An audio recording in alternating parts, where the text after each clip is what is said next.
welcome back to the class, everyone. Today we are here to talk about another plug-and-play character. We've talked a lot about Moff Gideon, specifically saying, oh, he has a ton of value, you can use him in all these teams, you want to farm him up, you want to get him quickly, but we've never really addressed how does that flesh out, how does that actually work in some teams. We have 8 teams listed here before us, and we're going to walk through them, where they should be used offensively or defensively, what they're going to be made to counter, and just how useful is Moff Gideon. So that being said, we have a few fun teams here first, and then we'll kind of get to the obvious teams later. So first up, we have our gas killer. This first comp is going to seem a little bit funky because it involves no Empire, Imperial Remnant, or even Imperial Trooper characters in it. So what is the role that Gideon is playing? So this is a little bit of an older counter, but it does still check out. And the reason why it's not used as much nowadays is because Zam actually makes for a better 5th here that isn't quite as used, or this wasn't quite as used because of the Zam Omicron. So if you don't have Zam or her Omicron, this is a great piece you can use. This is a way that Moff Gideon can be very flexible on offense. And the main thing it's used to kill is actually gas. And the reason why Moff Gideon is important here is because if we look at his kit, he has one of the highest base speeds in the entire game. So he is much easier to get super fast rather than, say, Bosk or Grief, who actually you would need both of them super fast to be able to pull this off. So you can get him up to 370 with plus 25s on all of his mods and a speed set. And then you can leave your Bosk and Grief. They still need to be somewhat fast because you only have about 25% turn meter you're giving them. So I guess I should have mentioned that. What you do is when you go into the battle, the enemy Rex is probably going to be super fast because he has 20% bonus speed because of his unique. So if he's even at 300 speed, he's going to be going super fast. Well, Gideon can typically outrun most of them, and he can shrink everyone's turn meter down to 0, and then he will give 25% turn meter to the allies. So it boosts your entire team so that your entire team can go first, and that also will involve some turn meter gain from the Mandalorian. So basically what you have is you are going to all go first. You're going to get contract because you have aura lead and you just need to deal damage while you have a buff on. Or you don't even need to deal damage, you just need to do something while you have a buff on. You'll be able to annihilate gas and then you kill the rest of the clones. So pretty cool strategy overall. It probably can be used for other types of teams, but I know it's mostly used with gas. One of the issues probably with other teams now is Moff Gideon being at 370 speed. That might not be enough to beat a lot of other relevant teams. Unfortunately, the meta has moved closer to 400 than it has from 350, so 370 being able to get ahead of most of them is going to prove to be more challenging. Next one is going to be one that I probably used a lot, and he really just supercharges the Geonosians and just makes them better in a whole lot of ways. The Geonosians, they have a lot of control, they have a lot of turn meter gain with Geonosian soldiers, unique, but one thing they lack is a way to really get going in the very beginning. So we're going to be highlighting the exact same ability, control the situation. If you're using them on offense, you're going to come in, you're going to use this immediately, and now all of a sudden the Geonosians have plus 25% turn meter that the enemy didn't get.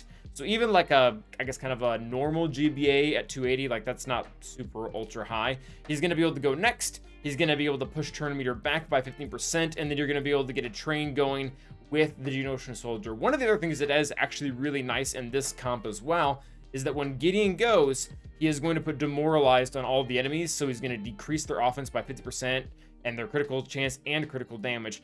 This just compounds super well with the Geonosians' health equalization, where not only are they going to be equalized in every single time, but the enemies are just going to be forced to do less damage with every single hit they have coming out, making this team even more resilient. I do like to remove Sunfac from the team because he's the one that offers the least, so to speak. Poggle has the ability block as well as another cleanse, which is really nice because GBA is the only one with the other one.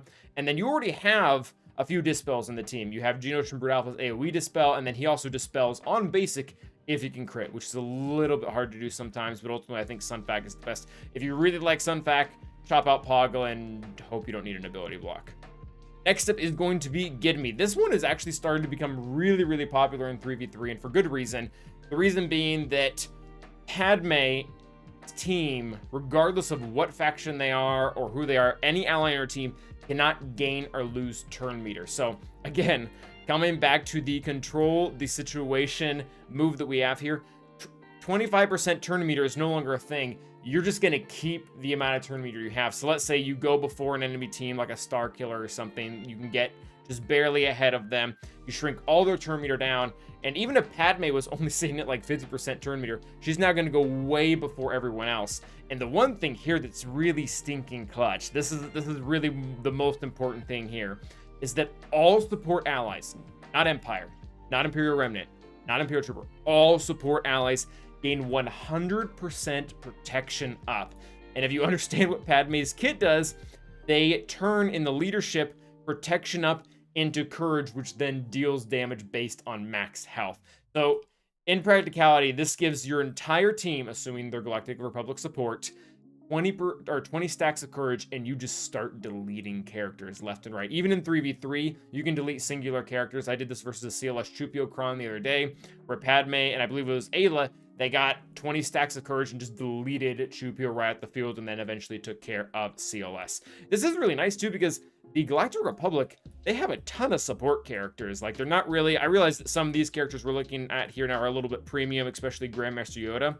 But if you go down the list, like Ayla, Shock, R2, Cup is actually another one of them that can be used. You probably don't want to use Rex or Echo or Tech because they have better homes. Qui-Gon Jinn too, but there's a lot of Galactic Republic, so especially in 3s, it's not that hard to be able to spare one, especially if you have Cup geared up for some reason. Yeah, so those are going to be 3 of the more non-traditional teams, but Gideon is actually still really good in the traditional Empire and Imperial Trooper lineups. This is probably the best Imperial Trooper lineup that you can make. Veer's lead, Dark Trooper range, Admiral Piet, Moff, Gideon. He's not 100% needed here because Piet's base speed is actually really good too. It's not as good as Gideon's, but it's not that hard to get into the 350 range, whereas Gideon can kind of touch 370. That is nice though. Sometimes that 20 speed is a make or break. And then Gideon does add a few nice things to the team that they don't really have otherwise, and that is, we're going to talk about this a little bit here in a second, that is armor shred. Sometimes when you get up against enemies and they have a bunch of defense or just a bunch of health regeneration and you can't really get past that, armor shred is one of the really great things that helps pretty much just make that null, because you can keep reducing their defense and defense and defense until they really have none. That's really the only way that I was able to get through a SWGOH team, is because of that, because you just have so many hits coming in, it keeps taking turns, it keeps canceling out the Emperor's Trap. But if you keep lowering his defense, eventually all of the special buff he gets, which is escaping me at this point in time, eventually just goes away. So overall, solid, and Imperial Troopers not necessarily needed, so you have them as a versatile tool. Really, most of these are just going to be on offense until now. It is worth noting the reason why most of these aren't going to be defensive comps is because we've been talking a lot about the control the situation move, or special.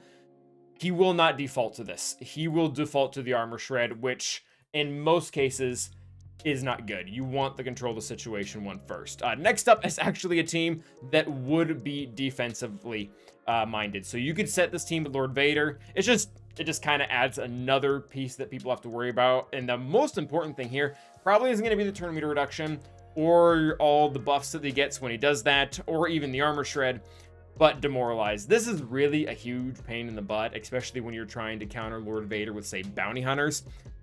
Having 50% of your offense zapped right at the very beginning can really hold you back, especially if you can load the team up with 2 tanks. So, you know, bounty hunters, they usually have Mando to annihilate someone. That's great. Let's say it's Royal Guard. But if you have Ninth Sister in there, now you have to chew through Ninth Sister while you have demoralized on and you have much lower offense. So not necessarily needed in a Lord Vader comp, but he does have a home here, depending on how you're organizing your teams. If you're wanting to use Darth Vader on, say, an Afra team, or an Emperor Palpatine team, or something like that, that is an option.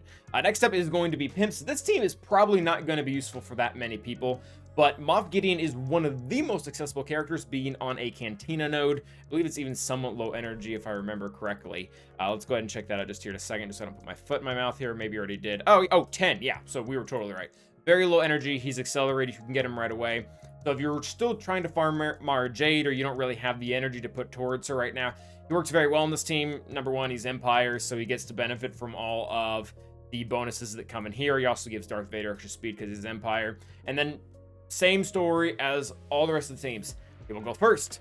He will push the other team back. And now you don't have to have a super speedy anyone else on the team, because they all now have 25% turn meter and then go ahead. And it is actually worth mentioning too. This is really dirty. I really love this in 3s.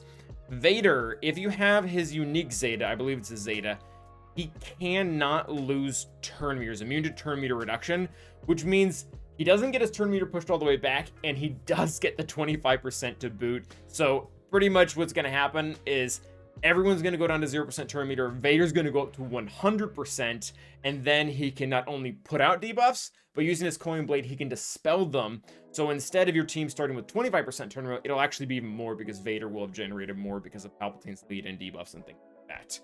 And next up, this is going to be second to last one. This one isn't as important, but it's worth mentioning for him, and it's really worth mentioning for any character that has armor shred. What is the point of this team? I know it looks really weird, but sometimes when you get caught with just a really strong character that won't go down and you're needing to take it apart, and you don't want to throw something, you don't want to throw a real team at it. Let's say you don't want to throw a whole gas team or a CLS team at it, and you just need a bunch of kind of spare parts to take it out. One team that I think of constantly for this is Malak. You have a solo Malak out there, you unfortunately can't just throw Ewoks at Malak to kill it. You actually have to throw something that's capable. And one of the nice things about Moff Gideon is not only does he reduce damage of those characters so that your team can survive more, but the armor shred, similar to how we talked about before in SWGOH, it will help break down a character. And then if you take in other kind of spare parts, so to speak, that have other complementing abilities, it can work out really well. TIE Fighter Pilot here has Tenacity down. Darth Sidious has healing immunity, Dooku has shocks as well as ability blocks, and then Sith Marauder can reduce max health. So you put in a team, again, it doesn't have to be this exact team, but just kind of spare parts that all bring something to the table to take down like a really key character like Malak or Gas or something that got left over. And I don't really like this team. We do need to mention it because it's going to get brought up at some point. When CG originally released Moff Gideon, this is kind of the team they wanted to go in. He has this kind of funky lead that is specifically meant for Imperial Troopers / Imperial Remnant that has like a bunch of qualifiers. Bottom line is, this team isn't garbage, but every single character in this team has a better home elsewhere. So instead of trying to like cookie cutter your way with this team, they're just used in so many better places. Moff Gideon, we just showed 7 other teams he can be used in that are all probably better. Dark Trooper has a very good home on the Veers team, as does Range. And then Stormtrooper and Death Trooper are really, really good with Iden and really can't be compromised. So I really do encourage you to use Moff Gideon as more of a plug and play, and then let the other troopers who are really good in their own right serve on the trooper teams of Veers, Iden, or just plug and play, kind of like Shore can be. So that is going to be it. Let me know if there is another use that you guys use Gideon for. I do realize that just a lot of his kit allows him to be plugged into a lot of teams, but I like these above all else. So until the next time, thank you for watching. Stay awesome.